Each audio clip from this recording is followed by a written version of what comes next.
on the float.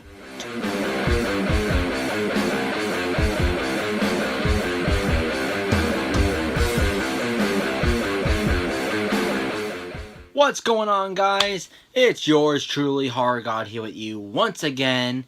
And I, first off, want to apologize for a lot of the late videos. Beforehand, I didn't have my computer to work with. I do have that back now. However, I am moving a lot of my stuff into another room I had remodeled, so it would be a lot bigger. So, the next videos you'll see a difference in room size, because right now I have a little bit of space, but just work with me here and you'll see a lot big difference in the next couple videos. Now, however, this video is one of them. Well, one video of all my videos I'm most excited to do, because it is a review on a movie I've been dying to see for many months, which I know some of you have been dying to see. And what else could that be? It's September, so what else could it be other than the rebirth of a movie based on Stephen King's Baby, the most horrifying novel ever. I'm talking about It. You know, the movie about that killer clown eating and inhabiting kids all over Derry, Maine. Many of you who know it, who haven't read the book, mostly seen the miniseries from 1990 with Tim Curry. I know, the man who made tons of kids and tons of adults maybe afraid of many clowns out there. I know. However, this is going to be my review on it. The reason I waited a little bit for this one, besides the obviously moving stuff around, was because the movie just came out. So you can see spoilers everywhere, and some of you creeps out there have yet to see the movie. So I wanted to wait almost 2 weeks, maybe a week and a half I'll say, to do this video before I got into everything. So before I waste any more of your time, this will be spoilers. So if you have not seen the movie yet, which you should have, unless you're living in the sewer or under a rock, mostly in the sewer, you should have seen it. So if you do not want to be spoiled, you have not seen the movie yet, hit that little X button. That little, that little X button. It's not hard to read. Come on, that little X button right there. Hit that button, because this will be spoilers. So I'm giving you a couple seconds. Come on.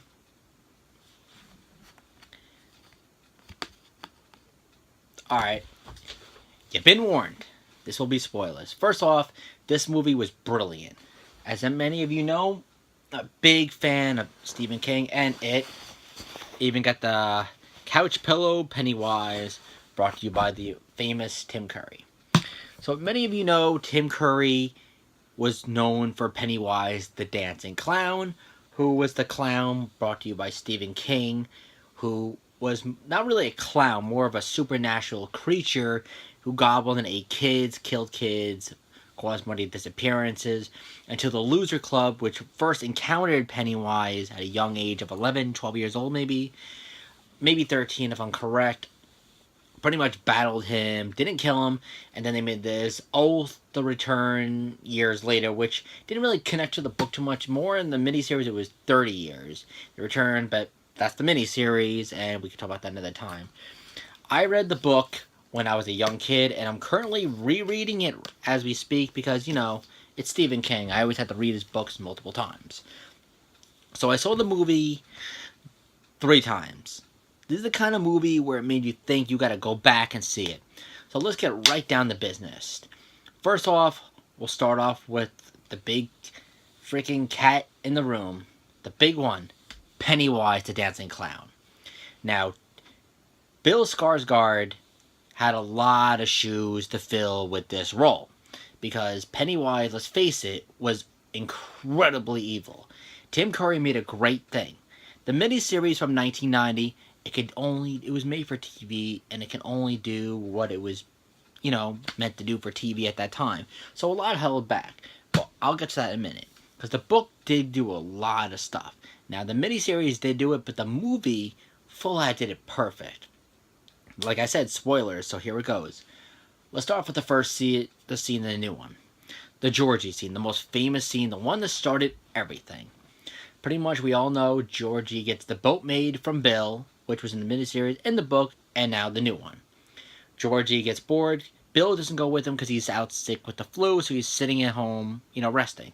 Georgie goes and um, pretty much, sails his little boat made out of paper right down, because it's after the storm at this time. And here's my thing before I get any further.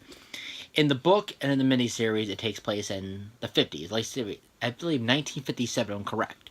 However, in the movie, I guess they want to do a new direction with it, so it took place in October 1988. So anyway, going back to the Georgie scene, we see him rolling down the boat in there, and what does he see when the boat goes in the gutter? Gee, if we haven't seen the miniseries, let's think.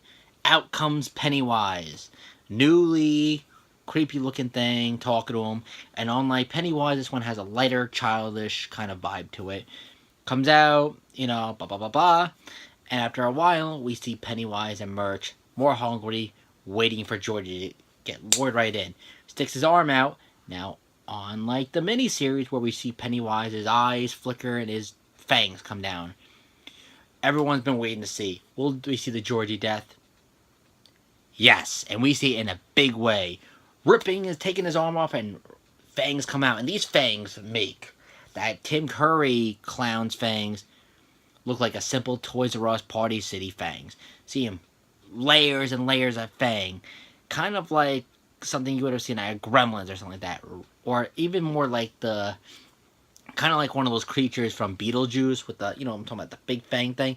Rip his arm right off. And then we see a sad little... It has to be the most screwed up fucking thing I've seen in a horror movie ever. Rips his arm off, drags him in the sewer. Now we're beginning. We're moving back months later. This is June coming on. So what do we see in June? We see... Well, the Bluesers Club kind of is band together. So we're seeing Bill, Eddie, Stan, and Richie. And the actors are all great. We casted everyone perfectly for the Losers Club. So you see, this one's a little bit more censored a little bit. So we see a little bit about the Losers Club, how they are, acting and the school. Bill still, unlike the book, who realizes Georgie was dead. Because in the book, Georgie's found dead. In this movie, he's dragged into the sewer. So pretty much, Bill and the rest of the Losers Club are planning to go to the Barrens. Because they think that Georgie was gone missing from the flood, from the storm at that time. And what do we see less? The Bowers gang, which I can get more involved in right now, maybe, just to get them out of the way. Because in the old miniseries, it's more of a greaser thing because it took place in the 50s, like it did in the book. Pretty much Bowers, Victor Christ, I believe Chris's name is. And then we have Belch, the guy burping all the time, obviously. So that was more of the gang at the time. This is taking place in the 80s, so he has a mullet. He's more a little sadistic. We find out from a cop he's more of he has a little bit of a home life issue. So, picking on the Losers Club. And this is just, right now we're only seeing what's happening with Richie and Eddie and all of them. So we're moving forward to Beverly. Beverly, in the book, she was bullied a lot.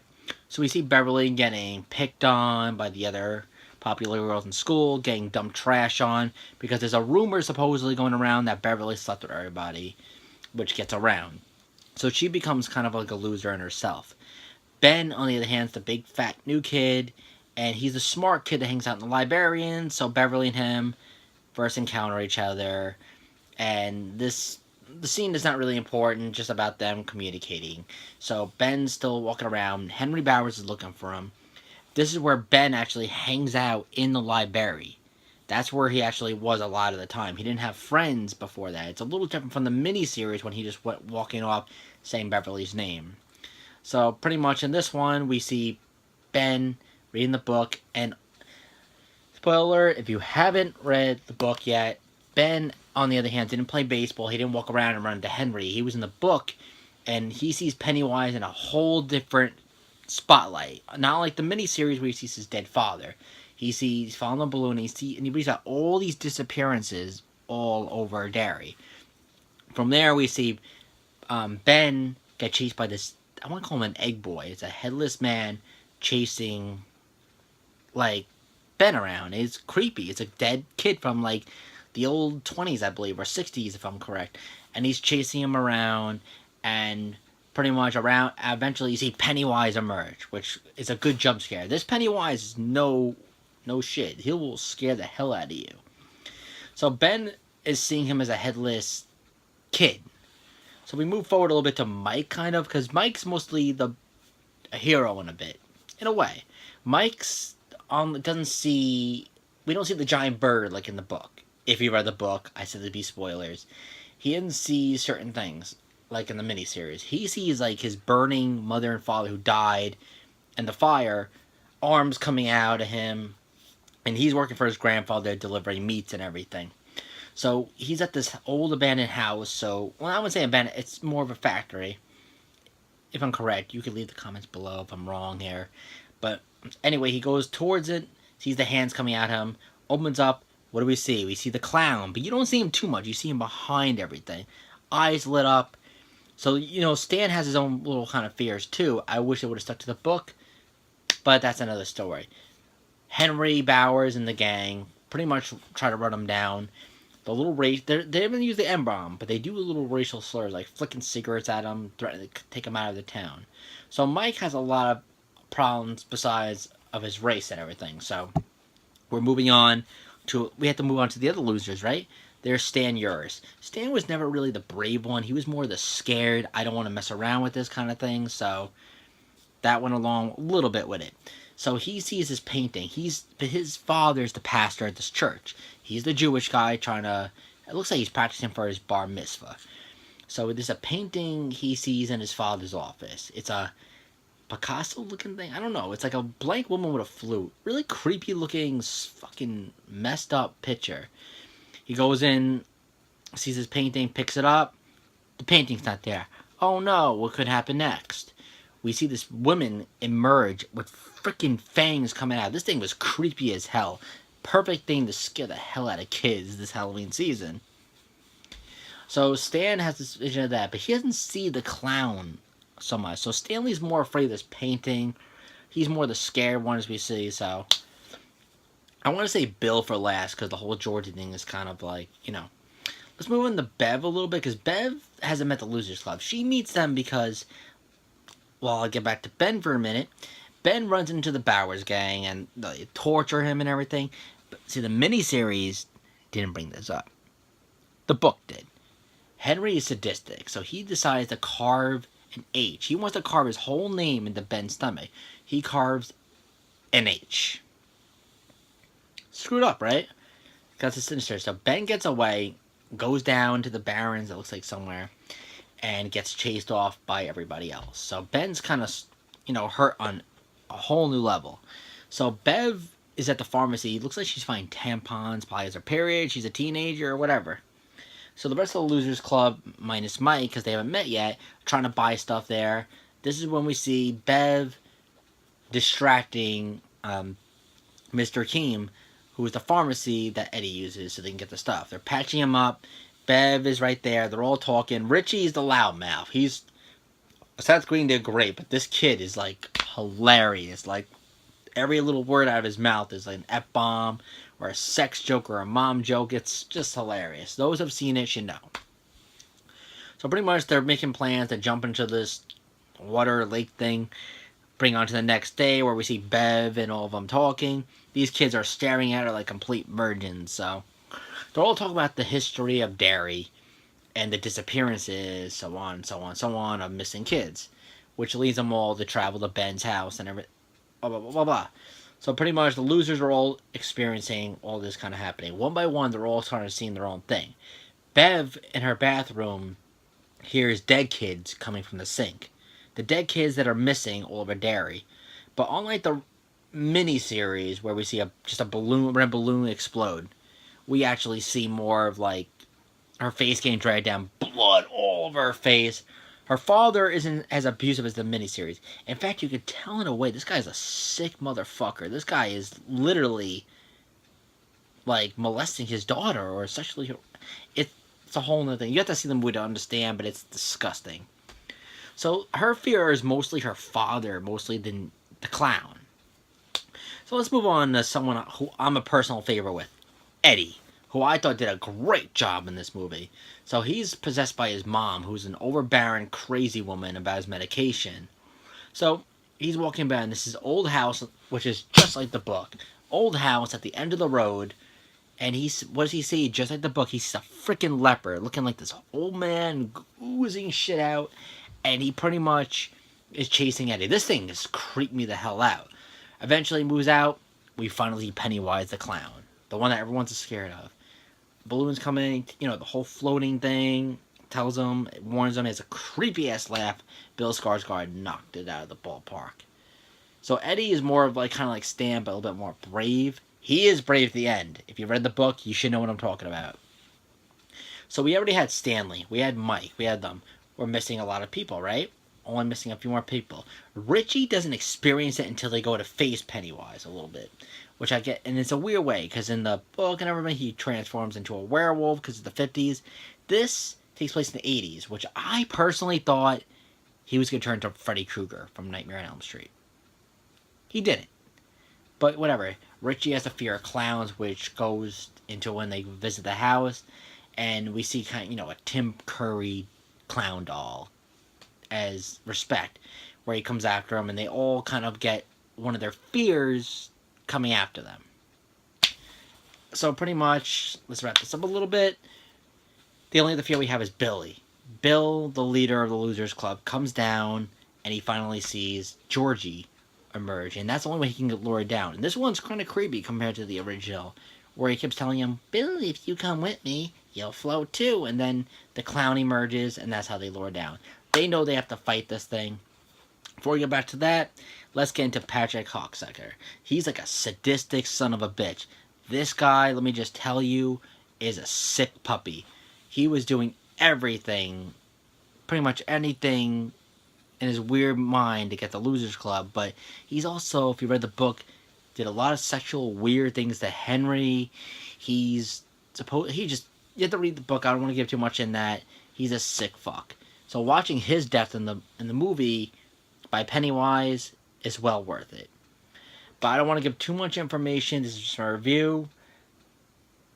They pretty much go to the sewers. They battle him. Harry Bowers, you find out, is actually sadistic. He's abused by his father, who's some alcoholic. So after slaughtering his dad dead in a fucked up way, he's coming at the Losers Club. He finds Mike. Him and Mike are battling each other. So Mike sends him down after he gets free from him grabbing him with looks like a bull-killing gun thing. Sends him down, falling all the way down to this supposedly death. But we all know he's got to somehow come back. He was back in the book for the adult part. So pretty much all of them are ready to fight Pennywise. One by one by one by one by one. So they're all ready to fight him. The Losers Club is all ready. They see Pennywise trying to already get to Stan, trying to eat his face, which scares them. We find out that Beverly was taken earlier after killing her dad, who tried sexually assaulting her. So anyway, we try to see this happen, and pretty much Beverly's not scared of it. It is what gives it its power. The fear, it's what gives it. It broke Eddie's arm, which I should include before, my apologies. The first time I went to the house, he comes at him when he broke his arm and try killing him. But, the losers all come together. Pennywise is, tormenting all their fears from Georgie and everything. So it's got Beverly kind of in that deadlights. It's not fear of him. You see all the fangs. So they're fighting him. Pennywise offers him a truce. He said, it's right, because you find out he comes back every 27 years, because all the events that ever happened with the disappearances, 27 years. So pretty much, he captures Bill. He said they could all leave free, let him just eat and torture Bill. Eddie comes out with his loud mouth, saying, "Welcome to the Losers Club, asshole," smacks him. And unlike the book, this is what I'm going to say, there's some stuff in the book to the movie that aren't here. For example, spoiler alert, if you read the book, you should know Bill is supposed to have this vision. He sees the turtle, which goes into the Macroverse thing. It's before the galaxy, before our time. This turtle, which was good, it was a nemesis of it. And they tried telling him that in order to do it, they have to do the ritual of Chud. which wasn't included. I'm hoping it's like a scene we see in part 2, chapter 2, pretty much, because this turtle teaches them that the ritual of Chud weakens it in order to defeat it the first time. Never happens. Instead, Beverly is taken and Bill, and they pretty much beat the crap out of Pennywise left and right, and until it gets sent down into the sewer hole, until it's gone for 27 years, where, like I said, another part of the book that happened that didn't have in the movie, which I'm glad it did, because it was weird. I don't know what the hell Stephen King was thinking, was the Beverly screwing every member of the Losers Club 13, 12-year-old thing. I'm glad, because you can't have that, because these kids are who are starring in the movie, probably, some of them, yeah, it's craziness. You have to read the book, like I said, but pretty much they might elaborate with that in chapter 2. So instead, they find their way out.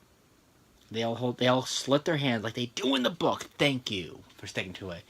They swear a blood oath. If it ever returns, no matter where they are in the world, 27 years later, they will return to kill this damn thing. They all do it. We see a little Bill and Beverly make out action, but ends perfectly. Now, like I said, some stuff in the book was great. They stuck to Patrick's death, because Patrick's a sick kid. He's the reason you actually vote for Pennywise to kill him, in a way. After that, we have pretty much the orgy, which I expect Beverly screwing all of them, which I feel like they're going to do with an adult. Yeah, I do feel that. Besides that, I'm hoping they add to the Ritual of Chud. If they're really going to do this series right, add the Ritual of Chud, because that's what we need. Besides that, I thought this movie was fantastic. Got some hate. Don't get me wrong, I love the miniseries. It's a special place in my heart. Some of the acting's corny. Tim Curry knocked it out of the ballpark with Pennywise back in 1990. This is 2017. Bill Skarsgård is Pennywise. Pennywise wasn't... He's supposed to be this clown, but he's supposed to be a weird, demonic creature. However, Tim Curry looks more like a guy and a clown. So, I'm hoping Chapter 2 will be great. I will be making another video. If you give this video a lot of likes, shares, everything, because if you really want to see who I picked, because I already know the cast picked who they wanted to be as the adults. I have lots of picks who I want. So if you want to see a video who I actually, in my mind, predict who will be great fits for each of the Losers Club as adults, coming by for Chapter 2, give this video a like, because I will do that one next. As soon as I'm done editing and putting this one up, I will get started on that one, because I have so many ideas on that one. So, that's all I got for you guys today. Again, I tried doing as much spoil as I can. If I was going to rate this movie, give it, I want to say this one, 10 skulls out of 9. I'm going to be 10 skulls out of 10, I should say, because this one is perfect. If you haven't seen it, give it a watch. I've seen it 3 times. So, give it a watch. So, guys, you know the drill. Until next time, like, comment, subscribe, and you stay dead.